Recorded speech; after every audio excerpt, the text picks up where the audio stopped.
Members നമ്മൾ നോക്കാൻ പോകുന്ന അനാലിസിന്റെ 2 ഈസി നോട്ട്സ് ആണ്. ഒന്ന് പൊട്ടൻഷ്യോമെട്രിയും കണ്ടക്ടോമെട്രി ആയിരിക്കും നോക്കേണ്ടാവുക. സോ ഭയങ്കര സിമ്പിൾ ആയിട്ട് നമുക്ക് എക്സാം പോയിന്റ് ഓഫ് വ്യൂവിൽ പഠിക്കാനുള്ളതാണ്. സോ കണ്ടക്ടോമെട്രി എന്താ? കണ്ടക്ടോമെട്രി എന്തോ കണ്ടക്ട് ചെയ്യുന്നത് അല്ലേ? സോ കണ്ടക്ടോമെട്രി എന്ന് പറയുന്നത് ഒരു ഇലക്ട്രോ കെമിക്കൽ അനാലിസിസ് ടെക്നിക്കാണ്. ബേസിക്കലി കണ്ടക്റ്റബിലിറ്റി, എത്രത്തോളം കണ്ടക്ട് ആകുന്നു, എത്രത്തോളം കറണ്ട് കടന്നു പോകുന്നു ഒരു സൊല്യൂഷനിലൂടെ എന്നറിയപ്പെടുന്ന രീതിനെയാണ് നമ്മൾ എന്ത് പറയുക? കണ്ടക്ടോമെട്രി എന്ന് പറയാം. So it is mainly used in titration and determine of ionic concentration. ടൈട്രേഷൻസിലും അയോണിക് കോൺസെൻട്രേഷനും അറിയാൻ വേണ്ടിയിട്ടാണ്. കാര്യം എത്രത്തോളം അയോൺസ് ഉണ്ടെങ്കിൽ അയോൺസിന്റെ അളവനുസരിച്ചിട്ടായിരിക്കും കറണ്ട് കടന്നു പോകുക അല്ലേ? അപ്പോൾ എത്രത്തോളം അയോൺസ് ഉണ്ടെന്ന് അറിയാനായിട്ട് പറ്റും. പിന്നെ ടൈട്രേഷൻ സമയത്തൊക്കെ നമുക്ക് ഉപയോഗിക്കാനായിട്ട് പറ്റും. സോ പ്രിൻസിപ്പിൾ പറയുവാണെങ്കിൽ concentration of ions, nature of ions, temperature, viscosity ഒക്കെയാണ് ഇതിന്റെ ബേസിക് പ്രിൻസിപ്പിൾ. ഇനി കോൺസെൻട്രേഷൻ ഓഫ് അയോൺസ്, കൂടുതൽ അയോൺസ് ഉണ്ടെങ്കിൽ സംഭവിക്കും ഹയർ കണ്ടക്ടൻസ് ആയിരിക്കും.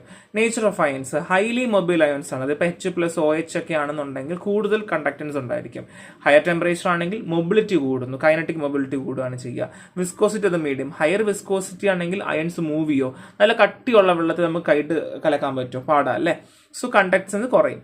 സോ R=V/I ആണ് ഓംസ് ലോ പ്രകാരം കേട്ടോ. സോ 2 പ്രിൻസിപ്പിളാണ്. സോ ടൈപ്പ് ഓഫ് കണ്ടക്ടൻസ് ഞാൻ കൊടുത്തിട്ടുണ്ട്. ഇത് പറ്റുവാണെങ്കിൽ പഠിക്കുക, ഇല്ലെങ്കിൽ വിട്ടേക്കുക. കാര്യം നമുക്ക് അത്ര സിലബസിൽ സ്പെസിഫൈ ചെയ്യുന്നില്ല. Specific conductance, equivalent conductance and molar conductance ആണ്. ജസ്റ്റ് നോക്കി വെക്കുക കേട്ടോ. ഫോമിലെങ്കിൽ അറ്റ്ലീസ്റ്റ് പഠിച്ചൊന്ന് വെക്കുക എന്നുള്ളതാണ്. ഇനി കണ്ടക്ടോമെട്രി ടൈട്രേഷൻ. സോ കണ്ടക്ടോമെട്രി ടൈട്രേഷനിൽ എത്രത്തോളം അല്ലെങ്കിൽ മെഷർമെന്റ് ആണ് ചെയ്യുന്നത്. Measure as a function of volume of titrant added. So ഇവിടെ നമ്മൾ കണ്ടക്ടോമെട്രി ടൈട്രേഷനിൽ കണ്ടക്ടൻസ് മെഷർ ചെയ്യും, ഞാൻ പറഞ്ഞു. സോറി.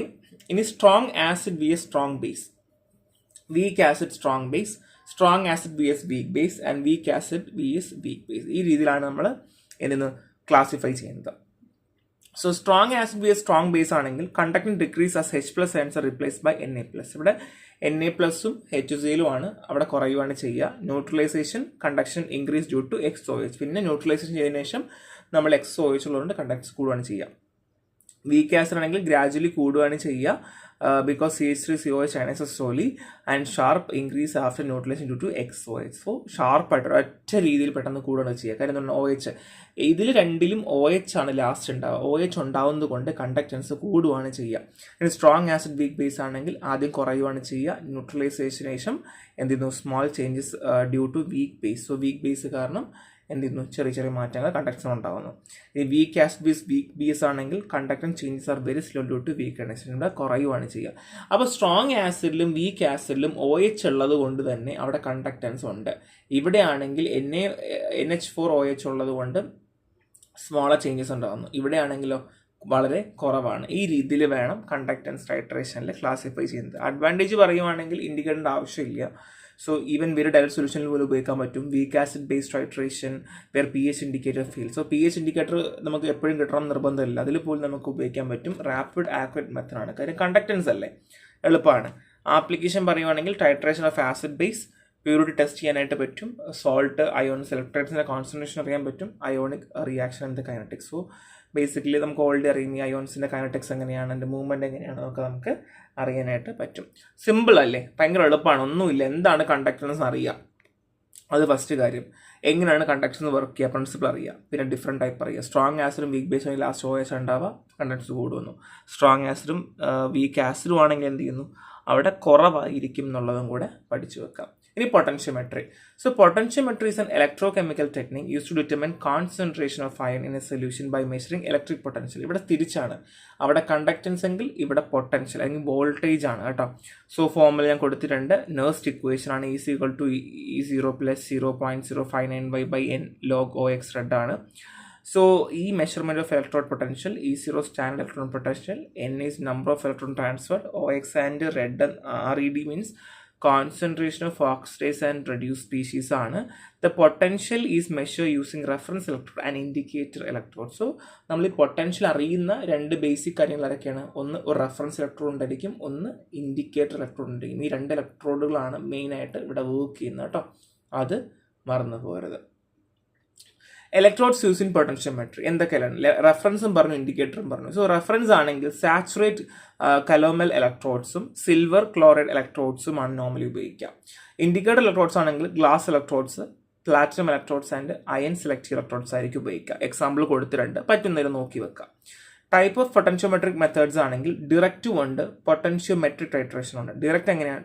പേര് പറയുന്ന പോലെ തന്നെ ഡയറക്ട്ലി ആണ്. Measuring the potential of A solution directly with titration. So titration ഇല്ലാതെ ഡയറക്ട്ലി ആണ് ചെയ്യുക. pH മെഷർമെന്റ് യൂസ് ചെയ്യുക pH മീറ്റർ. അതായത് ഇപ്പോൾ നമുക്ക് pH അറിയണമെങ്കിൽ pH മീറ്റർ ഉപയോഗിക്കുന്നത്. വേറെ ഇൻഡെക്റ്റ് മെത്തേഡിൽ നമ്മൾ ഡൈലൂട്ട് ചെയ്തു അല്ലെങ്കിൽ ന്യൂട്രലൈസ് ചെയ്തു അതുപോലെയുള്ള ഒരു ഇൻഡെക്റ്റ് മെത്തേഡ് എന്ന് പറയുന്നത് ഡയറക്ട്ലി നമ്മൾ മെഷർ ചെയ്യുന്നു. ഇനി പൊട്ടൻഷ്യോമെട്രിക് ടൈട്രേഷൻ ആണ്. Potential is measure as a function of titrant. ഇവിടെ നമ്മൾ ടൈട്രൻറ്റ് ഉപയോഗിച്ചിട്ടാണ് നമ്മൾ അറിയപ്പെടുന്നത്. എൻഡ് പോയിന്റ് ഡിറ്റക്ട് ചെയ്യുന്നത് ഈ പൊട്ടൻഷ്യൽ ഉണ്ടാകുന്ന മാറ്റം വെച്ചിട്ടാണ് നമ്മൾ അറിയപ്പെടുന്നത്. ഇനി ടൈപ്പ് ഓഫ് പൊട്ടൻഷ്യോമെട്രിക് ടൈട്രേഷൻ എന്ന് പറയുമ്പോൾ ഇവിടെയും acid base, redox, precipitate, complex. So acid base ആണെങ്കിൽ HCl NOH ആണ്, ഗ്ലാസ് ഇലക്ട്രോഡ്സ് ഉപയോഗിക്കും. ഇനി റിഡോക്സ് ആണെങ്കിൽ പ്ലാറ്റിനം ഇലക്ട്രോഡ്സ് ആണ്, ഓക്സിഡേഷൻ റിഡക്ഷൻ റിയാക്ഷൻ ആണ്. പ്രസിപ്പിറ്റേഷൻ ആണെങ്കിൽ സിൽവർ ഇലക്ട്രോഡ്സ് ആയിരിക്കും. കോംപ്ലക്സും മെറ്റൽ ടൈട്രേഷൻ ആണെങ്കിൽ EDTയും മെറ്റൽ അയോൺസും ആയിരിക്കും. അഡ്വാൻറ്റേജ് ഹൈലി ആക്യുറേറ്റും പ്രിസൈസും ആണ്. പിന്നെ work in coloured or turbid solution where indicator fails. Indicator നമുക്ക് ഉപയോഗിക്കാൻ പറ്റില്ല. ഇപ്പം ചില ഇൻഡിക്കേറ്റേഴ്സൊക്കെ നമുക്ക് ഉപയോഗിക്കാൻ പറ്റുന്ന സാഹചര്യത്തിൽ പോലും നമുക്ക് ചെയ്യാനായിട്ട് പറ്റും എന്നുള്ളതാണ്. വെരി ലോ അയൺ കോൺസെൻട്രേഷനിൽ പോലും മെഷർ ചെയ്യാൻ പറ്റും. ഓട്ടോമാറ്റിക് ടൈട്രേഷനൊക്കെ നമുക്ക് ഉപയോഗിക്കാനായിട്ട് പറ്റും. ആപ്ലിക്കേഷൻ പറയുവാണെങ്കിൽ നേരത്തെ പറഞ്ഞതുപോലെ തന്നെ pH മീറ്റർ, pH മെഷർ ചെയ്യാൻ ഉപയോഗിക്കാം. And concentration determination, pharmaceutical, food, water analysis, redox potential monitoring ഒക്കെ നമുക്ക് അറിയാനായിട്ട് പറ്റും. അപ്പോൾ ഞാൻ എന്തൊക്കെയാണ് പറഞ്ഞത് പൊട്ടൻഷ്യോമെട്രിയിൽ? സോ കോൺസെൻട്രേഷൻ ഓഫ് അയോൺസ് ആണ്, ഇലക്ട്രിക് പൊട്ടൻഷ്യലാണ് ഞാൻ ഓൾറെഡി പറഞ്ഞു. And reference electrodes, indicator electrode ഉണ്ടായിരിക്കും. അവിടെ തന്നെ ടൈപ്പ് വരെ രണ്ടെണ്ണം, ഡയറക്റ്റും ഉണ്ട്, പൊട്ടൻഷ്യോമെട്രിക് ടൈട്രേഷൻ ഉണ്ട്. ഡയറക്റ്റ് ആണെങ്കിൽ ഡയറക്റ്റ്ലി നമുക്ക് അറിയാനായിട്ട് പറ്റും. ഇവിടെ നമുക്ക് ടൈട്രേഷൻ എന്നൊരു ആവശ്യമേ ഇല്ല. മറ്റൊരു തങ്ങില്ല, ടൈട്രേഷൻ ആവശ്യമാണ്. ടൈട്രേഷൻ നമുക്ക് ഉണ്ടല്ല ആഡ് ചെയ്യണം എന്ന് മാത്രമേ അറിയാനായിട്ട് പറ്റുള്ളൂ.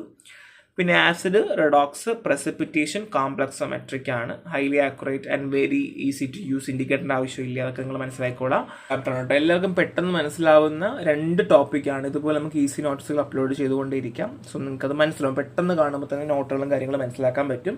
സോ കുറച്ച് കാര്യങ്ങൾ നമ്മൾ ഔട്ട് ഓഫ് സിലബസ് പോയിട്ടുണ്ട്. കാര്യം അത് 10 മാർക്കിന് ചോദിക്കുവാണെങ്കിൽ എഴുതാൻ തരത്തിലാണ് നമ്മൾ ഔട്ട് ഓഫ് സിലബസ് പോയത്. ഇത് 10 മാർക്കിന് ഓക്കെയാണ്. ഇത്രയും നിങ്ങൾ എഴുതിയാൽ ഉറപ്പായിട്ടും 10 മാർക്കിനുള്ളതായിട്ടുണ്ട്. ഡിഗ്രിക്കാർക്ക് കോമ്പറ്റേറ്റീവ് എക്സാംസിന് ഉള്ളവർ ാണെങ്കിൽ കറക്റ്റ് പോയിന്റ് ആയിട്ട് നമ്മൾ പോയിട്ടുണ്ട്. സോ നെക്സ്റ്റ് ക്ലാസ്സിൽ കാണാം. Thank you.